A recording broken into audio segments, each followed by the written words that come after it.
Salve, salve galera do InfectoCast, aqui quem fala é o Klinger. Aqui é o William. Aqui é João. E a gente está iniciando uma série de episódios agora em parceria com a Biomerrier, da nossa série Diagnóstico Vivo. Essa série visa aí a discussão de vários pontos relacionados ao diagnóstico molecular a respeito das infecções, dessas síndromes infecciosas que a gente tem. E para a gente começar, a gente tem que falar da importância desse diagnóstico molecular, não é mesmo, William? Perfeito, Klinger. A gente, como infectologista, adora saber o que está tratando. A gente adora fazer diagnóstico. A gente gosta muito de entender qual que é o agente etiológico da minha infecção. E a gente vai trazer, talvez, hoje uma novidade, né? Algo que tá para ajudar a virar o jogo. Então, algo novo para a gente colocar, talvez, um diagnóstico de pneumonia, que ia ser um diferencial aí nos nossos casos. E diagnóstico vivo é justamente isso, essa mudança que está acontecendo, essas inovações que, principalmente depois dessa era pós-pandemia, a gente está tendo um acesso muito maior ao diagnóstico molecular, que é um diagnóstico mais sensível e mais específico, se bem utilizado em determinados casos. E muitas vezes mais rápido, né? Uma coisa bacana é que o melhor stewardship, a gente sempre fala, é o diagnóstico. Porque daí, quando você tem certeza da infecção, é muito melhor, né? A gente estava no Congresso do Rio, a gente estava falando sobre isso. A gente falou assim, qual o infecto mais odeia? Aquele casinho que é assim, isso é uma sepse de foco pulmonar barra urinário e tem uma escara também. E aí a gente tratou tudo. A gente gosta de diagnóstico preciso, né? Então, dar o diagnóstico exato de qual é o patógeno, de qual doença e fazer isso rapidamente é uma coisa que às vezes muda muito. A gente sabe que a antibiótico terapia tem que ser precoce e assertiva para mudar o prognóstico dos pacientes. Então, essa é a ideia da gente conversar hoje, um método que pode fazer a diferença. Perfeito. E para isso, vamos usar um exemplo e vamos começar aqui discutindo um caso clínico, né, João? Boa. Então, eu tenho um caso que eu atendi num dos hospitais que eu trabalho recentemente que eu achei bem interessante, né? A gente tem um paciente de 80 anos, ele vem de uma internação em outro hospital, com um quadro de um vírus respiratório, um quadro de, se não me engano, influenza, e ele é transferido, né, para terminar os cuidados no nosso hospital. E aí ele tinha ficado entubado, tinha tido um quadro respiratório, a princípio se tratado só com ceftriaxona, é o que a gente sabia de informação e passaram pra gente. Ele chegou no hospital, como por rotina a gente faz swab de vigilância, foi negativo esse swab, né, em termos de procurar multi-R. E quando fui avaliar esse paciente, ele estava com uma esterturação, tinha dado uma piorada da parte respiratória e a gente suspeitou de uma pneumonia aspirativa. Aí, como esse cara, ele foi para tomografia para fazer como primeiro método diagnóstico, mas ele teve uma piora bem rápida. Quando ele voltou, ele já estava quase insuficiência respiratória. Foi conversado e falou assim: vamos proceder para intubação orotraqueal porque o paciente não está bem.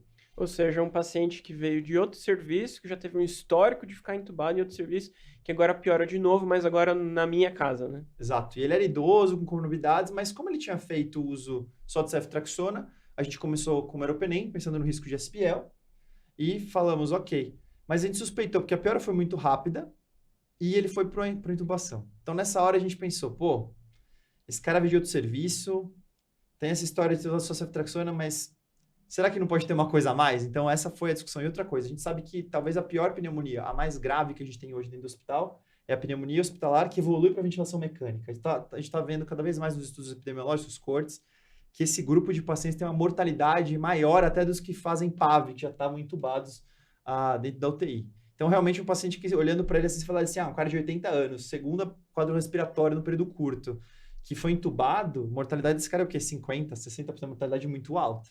Então, a gente precisava ser assertivo e acertar o diagnóstico nesse caso. Não dá para errar.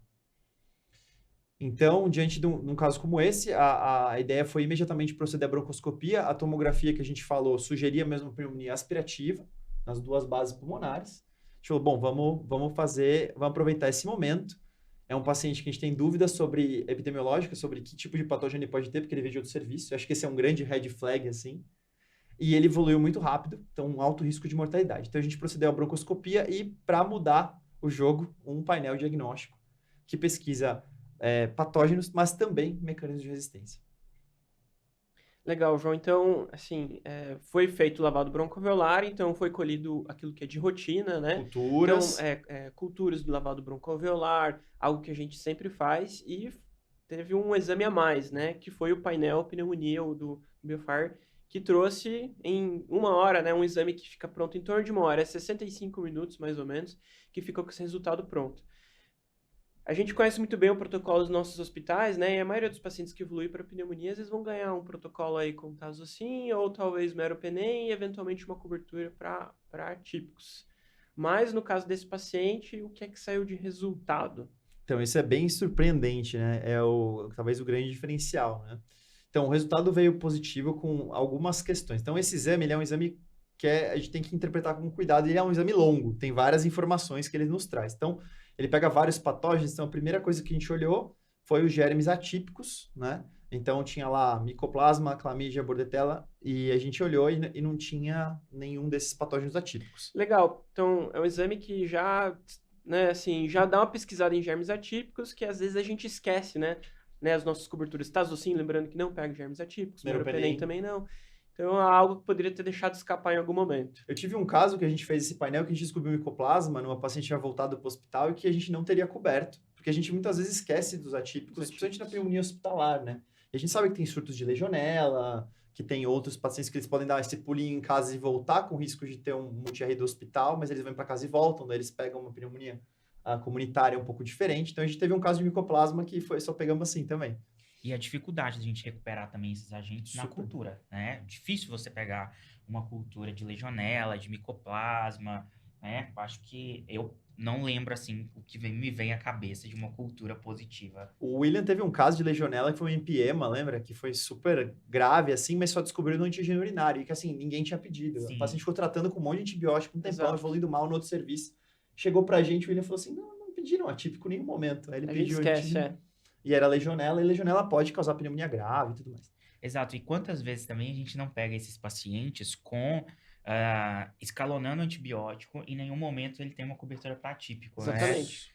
né? Então também é uma coisa muito importante, né? Às vezes você quer escalonar e a gente esquece do atípico. Nossa, é uma pérola boa de clínica lembrar assim, você olha para o seu paciente, ele piorou da pneumonia, ele nunca cobriu atípico nenhuma vez, acho que não é má ideia. Você pode combinar um beta-lactâmico de amplo espectro aí, pipetazol, meropenem, que seja com macrolide ou com maquinolona para cobrir esse eventual atípico até você entender. Então, é importante lembrar disso. Acho que é uma dica boa. Exatamente. Então, seguindo a interpretação, primeiro os atípicos eram negativos, um ponto a menos, legal, bacana. E aí a gente vê um segundo ponto. O que apareceu aqui? Klebsiella pneumoniae em uma quantidade elevada, 10 a sétima. Tá? 10 a sétima cópias por ml. Isso. E aí os outros patógenos, aqui nós temos vários gram-negativos importantes, acineto, Enterobacter, E. coli, Haemophilus, outras Klebs, né? Kleb aerogenes, que era o Enterobacter aerogenes, Moraxella, Proteus, Pseudomonas, Staphylos, Serratia, tudo negativo. Então isso ajudou porque veio um bicho só, às vezes em mais de um. Nós vamos falar sobre isso depois. Veio o Klebsiella, e aí começam as surpresas, porque esse teste procura mecanismos de resistência. Que é um diferencial dele, né? Então, olha que interessante, né? Pegar o mecanismo de resistência muitas horas antes da cultura, até dias antes da cultura, que é o grande ponto nesse caso. E aí, de genes aqui, vou começar dos menos relevantes, porque a gente vai falar os que deram positivos. A gente tem MEC-A, que é para Staphylococcus, que no caso, lógico, não teve Staphylo, vai vir negativo mesmo. Tá? Nesse caso, o teste ele nem puxa, né? Ele já é meio inteligente. Ele sabe que se não teve Staphylo positivo, não vai ser... relevante. Não é relevante, né? E aí nós temos vários mecanismos de resistência de gram-negativos, de enterobactérias, que são importantes. Então, a gente tem CTXM, que é a SBL. Nós temos KPC, clássica, e nós temos 3 metalos aqui, NDM, INP e VIN. Então, são enzimas bem interessantes para mudar a nossa perspectiva de terapêutica, né? Porque um CTX é um SBL, então muda, carbapenêmico. Se é um KPC, temos que fazer uma terapia alternativa. E se é uma metalo, mais alternativa ainda, né? E nesse caso foi bem interessante, porque ela veio com CTX positivo, essa Kleb, veio com KPC positivo. Então, até aqui são 2 mudanças terapêuticas. Eu falei que ia dar meropenem. Então, já me lasquei aqui com o KPC. Mas, mais surpreendentemente ainda, veio um BLA NDM positivo.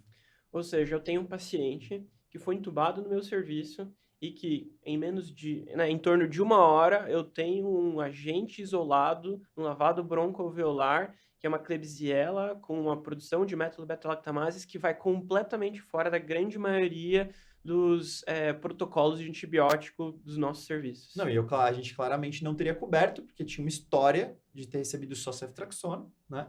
E tem um swab de vigilância negativo na entrada, que a gente sabe tem limitações, né? Então, você vê como aponta primeiro limitações de outros métodos, e aqui a gente mudou a terapia. Então, a gente viu o NDM, nesse momento, imediatamente, a gente trocou a terapia para ceftazidime avibactam com astrionam, E, incrivelmente, você fala assim, nossa, mas esse cara ia evoluir mal, tinha tudo para evoluir mal, ele teve uma boa evolução desse quadro infeccioso.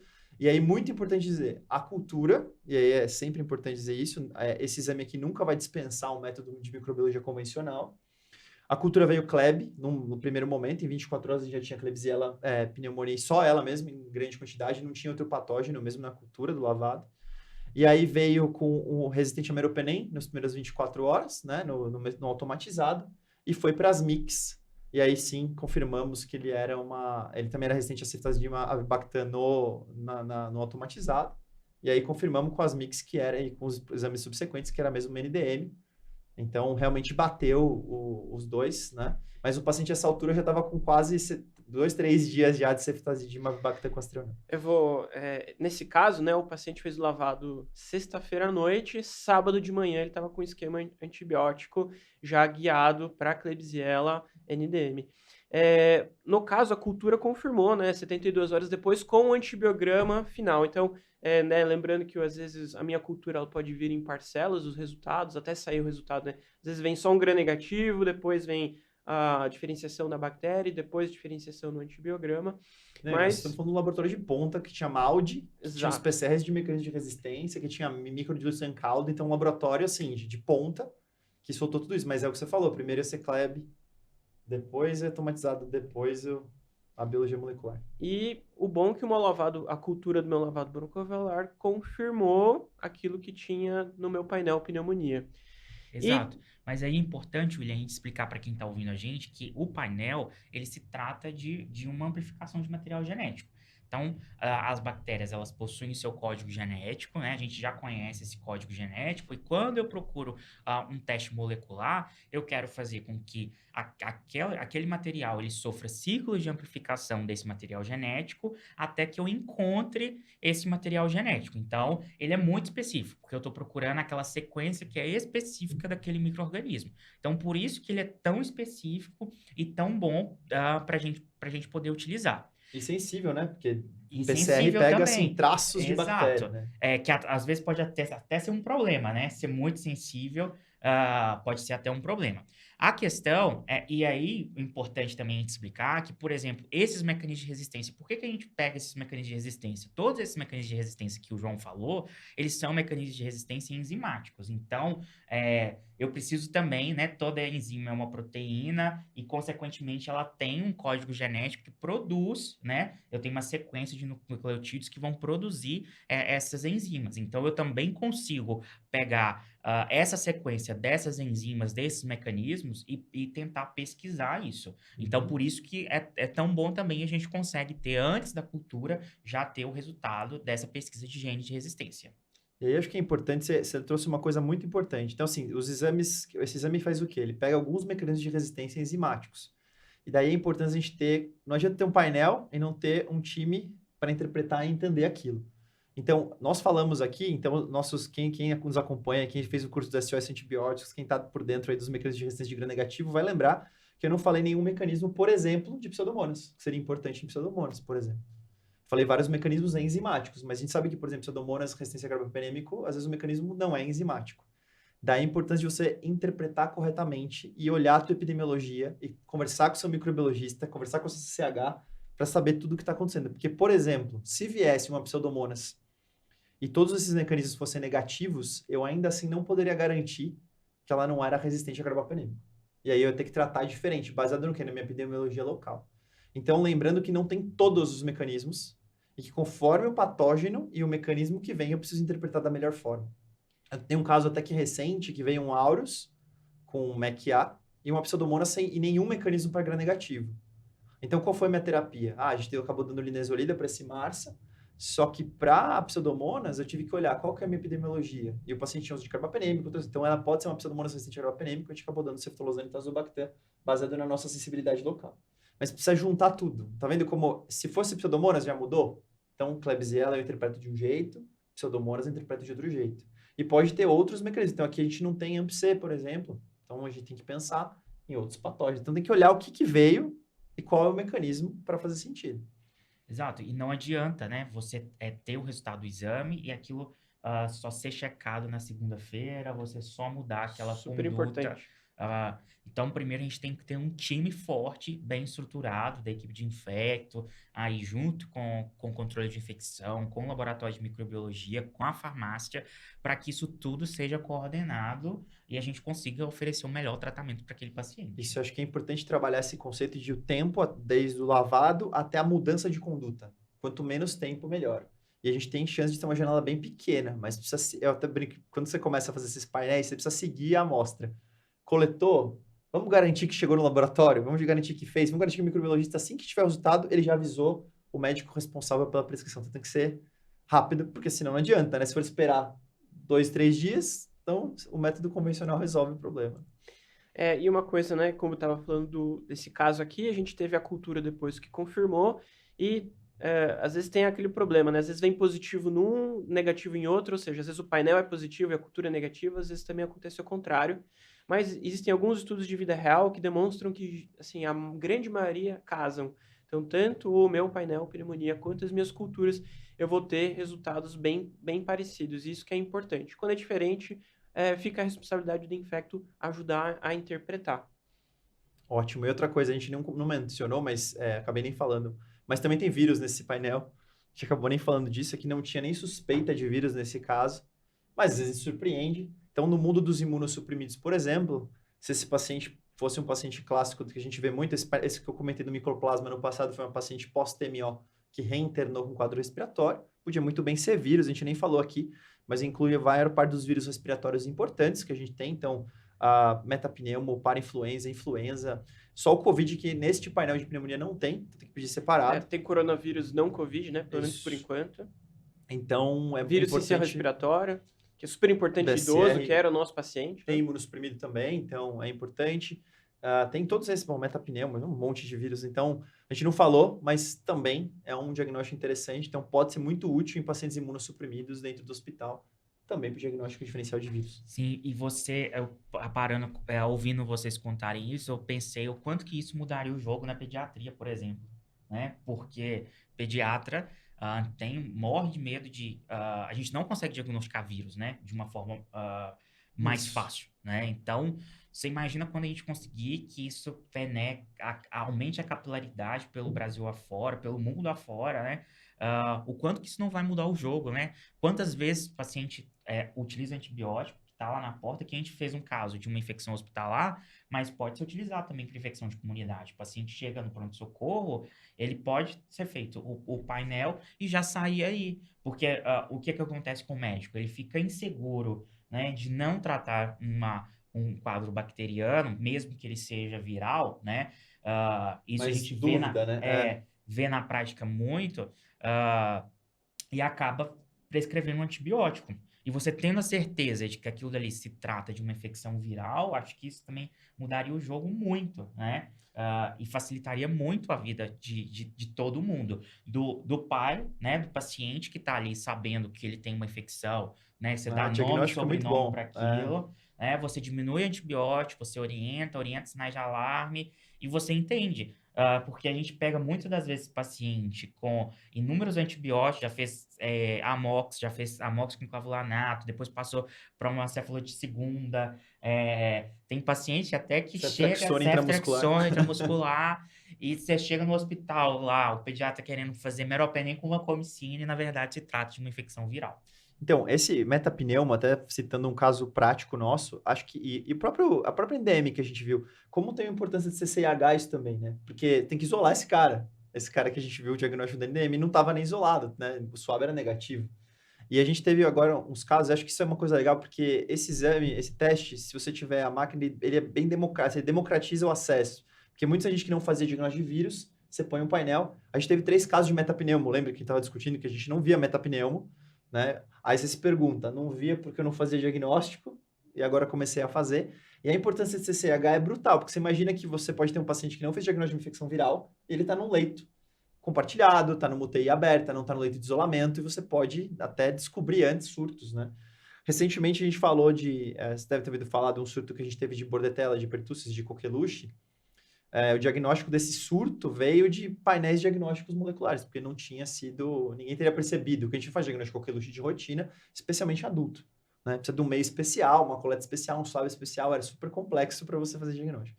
E aí um ponto que você falou, que eu acho legal só dizer, tem 2 painéis, tá? Tem um painel de pneumonias e tem um painel que chama painel de vírus respiratório. Um é para fazer em amostra de seios de nariz, e esse que nós estamos falando aqui é preferencialmente para fazer em lavado ou escarro e aspirado traqueal. Então, só para diferenciar os dois, o do nariz ele não tem os mecanismos de resistência nem as bactérias.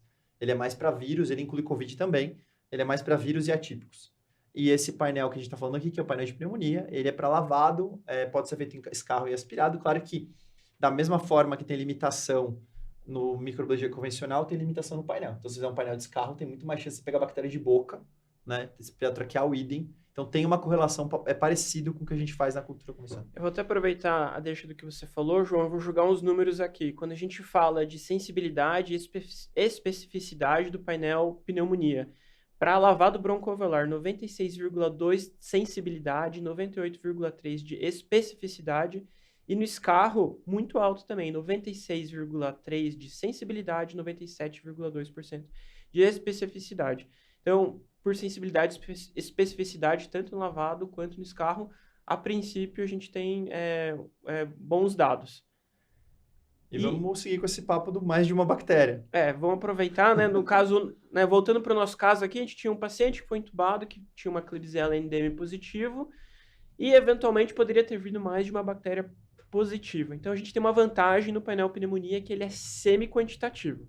Então, às vezes a gente tem, né, quando a gente olha o lavado broncoalveolar, as culturas, tem aquela questão das unidades formadoras de colônia, e conforme o laboratório, a gente já vai ter algo pré-definido para me ajudar a interpretar. Aqui no painel pneumonia, ele vai ter algo parecido. Ele vai detectar por forma de PCR e ele vai dar um número próximo àquilo que ele encontrou. Então, se ele encontrou uma quantidade de bactérias por volta de 10 a sexta, ele vai dar esse valor 10 a sexta. É o valor mais próximo. Então, ele arredonda. Vantagens disso. Se eu tenho no meu exame, por exemplo, 10 a quinta de uma bactéria, que, por exemplo, é a Haemophilus influenza, que é muito mais comum ser um colonizante, mas eu tenho um 10 a sétima de uma Pseudomonas, ou seja, eu tenho de uma forma semi-quantitativa uma quantidade muito maior de Pseudomonas do que influenza de um germe menos comum colonizante em relação ao outro. Então, como infecto, eu interpreto e penso, poxa, é bem mais provável que no meu paciente a Pseudomonas que seja mais relevante nesse caso. E você tem um hemófilos de boca mesmo, né? Tem espécies de hemófilos de boca que podem dar cruzado com esse gênero hemófilos aí do nosso painel. Então já acontece muito o hemófilos. E outro que acontece muito no mundo dos vírus é o enterovírus barra rinovírus, que é um dos que mais aparece aí, que tem menos significância clínica, mas ele pode ter significância no imunossuprimido. Sim, Mas eles acontece. são dos picornavírus e eles possuem um material genético muito semelhante, próximo. Então, às vezes pode aparecer também aí, a gente tem uma dificuldade de identificar eles pela similaridade do material. Então, vamos dar assim, algumas ideias. Então, por exemplo, você pode ter esse paciente, Klebsiella, MV1 hemófilos 10 a terceira. Fica de boa, esse hemófilos não é tão importante, por exemplo. Poderia acontecer isso. Pode acontecer, como o paciente que eu mencionei antes, que tinha uma cavidade pulmonar, ele tinha Pseudomonas 10 a sétima e Staphylo 10 a sétima. Aí nós valorizamos dois, que tinha uma cavidade pulmonar, que é fator de risco para as duas coisas, e tinha as duas bactérias. Então, isso é uma outra coisa que a gente pode eventualmente valorizar. Vou até aproveitar que você falou, João, até para esclarecer uma coisa. A gente está falando aqui 10 a sétima, porque a gente geralmente está acostumado em lavado broncoalveolar, as UFCs, ser 10 a sexta. Sim, então, sim. até explicando aqui, no exame, por ser um teste molecular, ele detecta mais. Então, quando vai se correlacionar com as culturas de lavado ou descarro, o 10 a sétima, ele casa com o 10 a sexta. Ou seja, se veio 10 a sétima no meu painel, seria o equivalente ao 10 a sexta numa cultura. E assim vai. Abaixo de 10 a quarta no painel não detecta. Então teria 10 a terceira numa cultura, mas não teria 10 a terceira aqui no nosso painel. Isso aí. Então acho que o importante é onde que eu coloco esse painel na minha prática clínica, talvez seria a próxima pergunta. Excelente pergunta, João. Tem alguns guidelines, tem um da ADSA que ele fala só sobre testes moleculares. E a primeira coisa que ele fala assim, antes de pedir o exame, se pergunte como isso vai mudar a conduta do meu paciente. Eu gosto de, assim, tem várias estratégias de onde você implementa o painel, né? A gente falou sobre uma que pode ser, em alguns lugares podem recomendar. Claro, como eu falei, usar esses painéis tem que passar por essa trabalho em equipe, CCH, microbiologia, controle de infecção. Você pode ter um problema relevante da tua instituição que você precisa resolver. Eu vou falar 2 que são exemplos nossos aqui, mas cada um vai adaptar. Eu sempre falo para pensar qual que é o desfecho negativo que você quer evitar e onde que você vai pôr esse painel. Cada um vai ter o seu, né? Para nós, 2 situações. Uma, o paciente que vem de outro hospital. Então, a gente aprendeu na pandemia, aprendeu em diversas outras situações que a gente herda bactérias resistentes de outros serviços, né? Não é incomum o paciente vir colonizado, né? Cada vez mais a gente fala sobre isso. E o SWAB, né? Os métodos tradicionais de rastreio de colonização não são perfeitos, a gente sabe disso.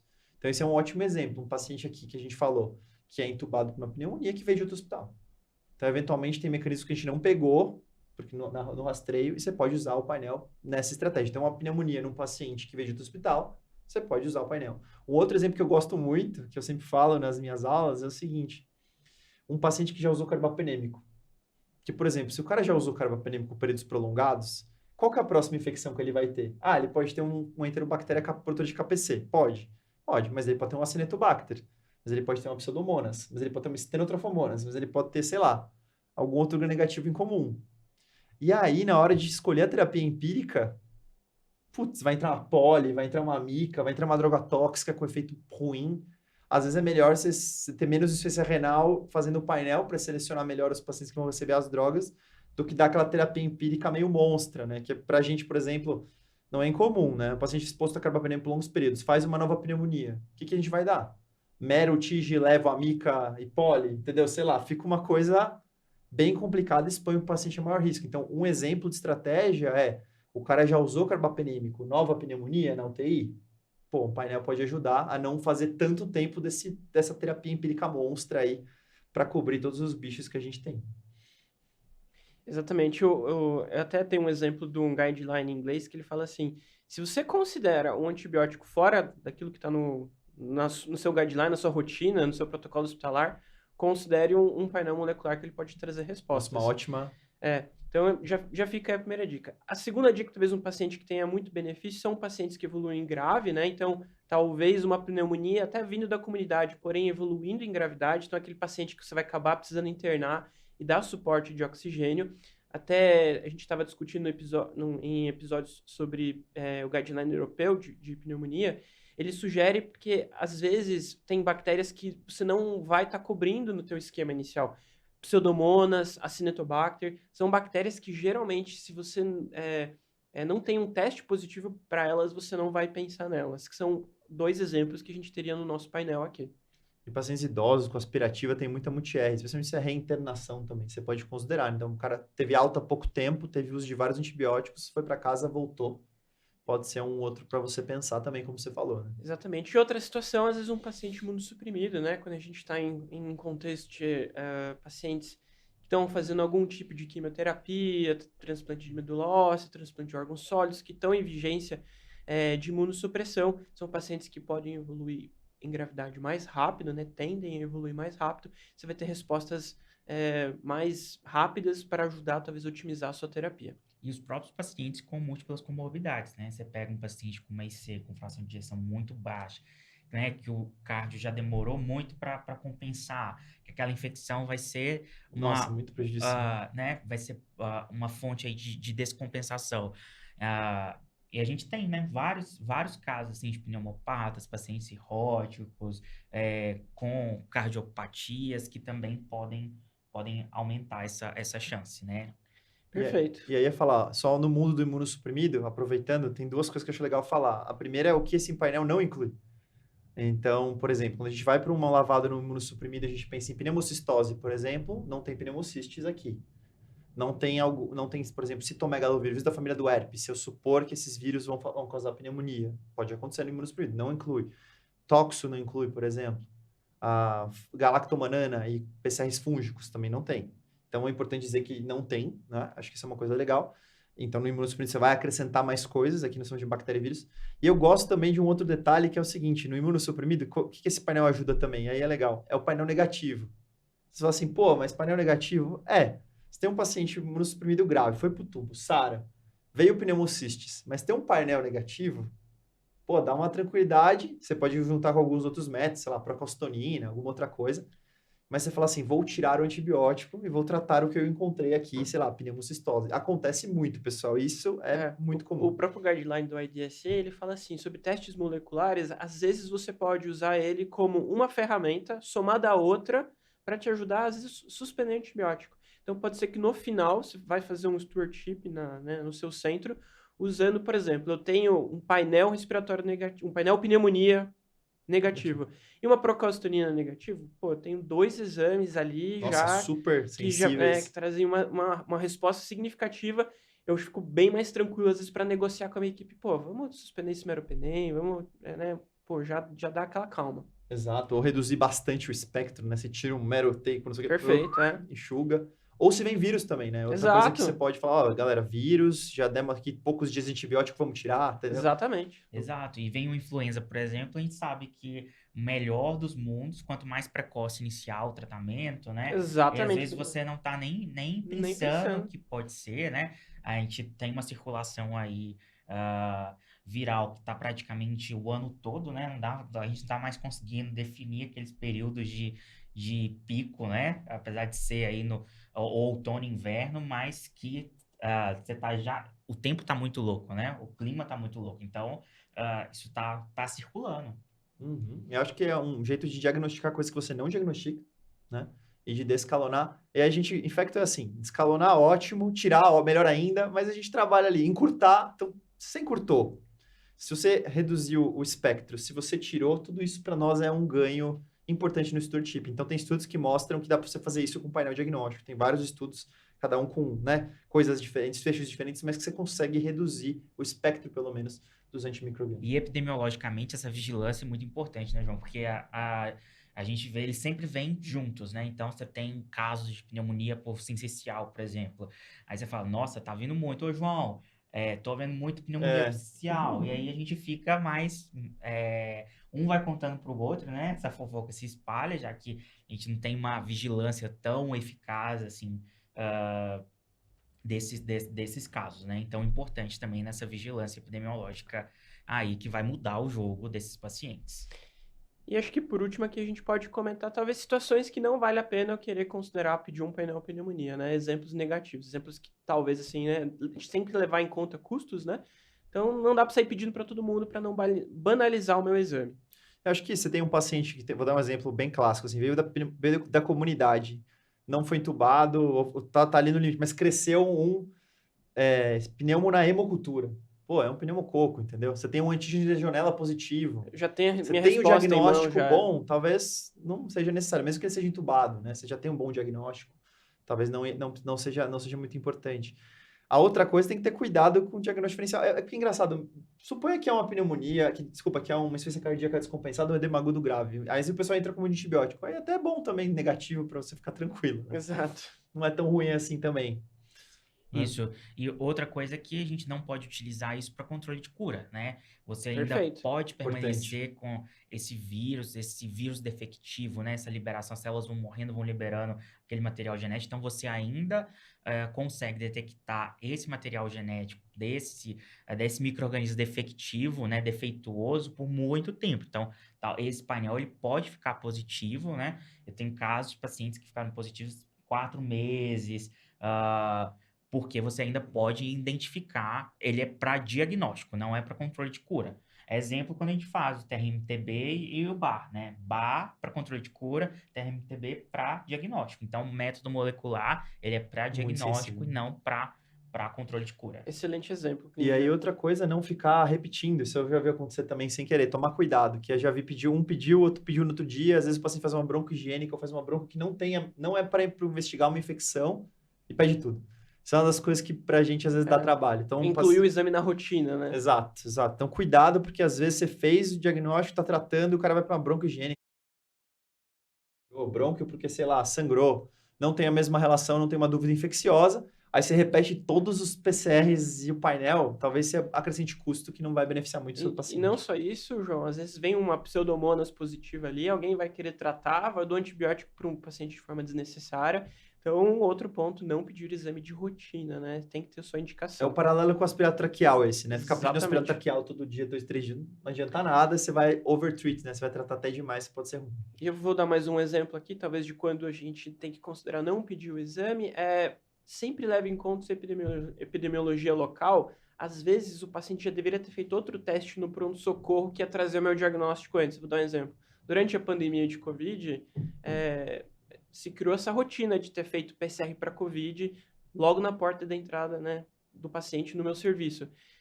Levar isso em conta. Se você está tendo muito Covid, às vezes um teste rápido do seu pronto-socorro vale mais a pena do que um painel de pneumonia. Mesma coisa para influenza. Talvez você tenha tanta influenza na sua epidemiologia local que talvez você não precise fazer um teste de um painel pneumonia que vai vir uma resposta ampla, né? Às vezes só um teste rápido ou um PCR isolado para esses agentes talvez já seja o Eu ia falar, você suficiente. me lembrou muito no Covid que era assim, um PCR positivo, uma Procal negativa, não precisava de antibiótico já, não precisava mais nada, lembra? A gente discutiu muito isso. Então, Aham. sei lá, era vírus e a procalcitonia negativa, tá, não é bactéria, desencana, não vou dar antibiótico. Isso é uma coisa que a gente fez muito Exato. na época da pandemia.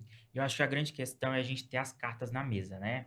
O infectologista dentro do hospital, ele é uma pessoa que vai chegar para a direção e vai falar, olha, eu preciso desse teste. Muitas das vezes não tem um patologista clínico que assume essa frente, né? E a gente precisa estar lá junto com o laboratório, com a micro, com a biologia molecular, para tentar trazer esse exame para incorporar no nosso serviço. Então, muitas das vezes, é aquilo que a gente fala, né? Escolha as batalhas, bem as batalhas que você vai lutar. Essa batalha, para ter um diagnóstico molecular, um painel, ele é muito importante desde que seja feito com critério, né? Para você não ter um gasto maior, né? Então, eu tenho alguns serviços, por exemplo, que a pessoa precisa discutir o caso comigo para depois pedir o exame. Então, primeiro passa pelo meu crivo para eu poder avaliar e depois não é assim para todo mundo. Mas legal que você falou isso, gerencia esse processo. Qual o problema que você quer resolver? É esse. Qual é o desempenho do teste? Você já conhece, tá pelo estudo, mas e no meu centro, como é que vai funcionar? O que vai vir mais? Então, é legal você falar isso, não é implementa o teste e acabou. Fiz 10 painéis, que bichos que veio? Quais mecanismos? Tá fazendo sentido? Acho que existe um stewardship do teste também, né? Que é o que o Klinger falou, discute comigo, eu sou da Infecta CH, eu conheço a epidemiologia, tá fazendo sentido? E você também ajuda a orientar aquela história que a gente falou, qual que é o mecanismo, qual que é o bicho? Não, o antibiótico provavelmente no nosso hospital é esse. Nossa, mas a Pseudomonas não teve nada, não é multi-S? Não, pode ser que tenha outro mecanismo. Então, acho que é legal isso que você falou, gerenciar também o uso do painel, não deixar, cuidar dele, cuidar dessa ida da amostra, cuidar do resultado também é importante. E a própria interpretação, né? Como a gente comentou aqui, que pode pegar algum colonizante, não necessariamente ser uma infecção, e não tem ninguém melhor do que o infectologista, que vai avaliar o exame, que vai avaliar a clínica do paciente, a imagem, para poder definir se a gente vai considerar ou não aquele micro-organismo. Isso aí. Bom, eu acho que é isso. A gente queria agradecer a BioMRE pela oportunidade de estar aqui falando sobre métodos inovadores que realmente mudam o jogo da nosso dia a dia. Isso aí. Muito Perfeito, obrigado. isso aí, muito obrigado, um abraço. Valeu.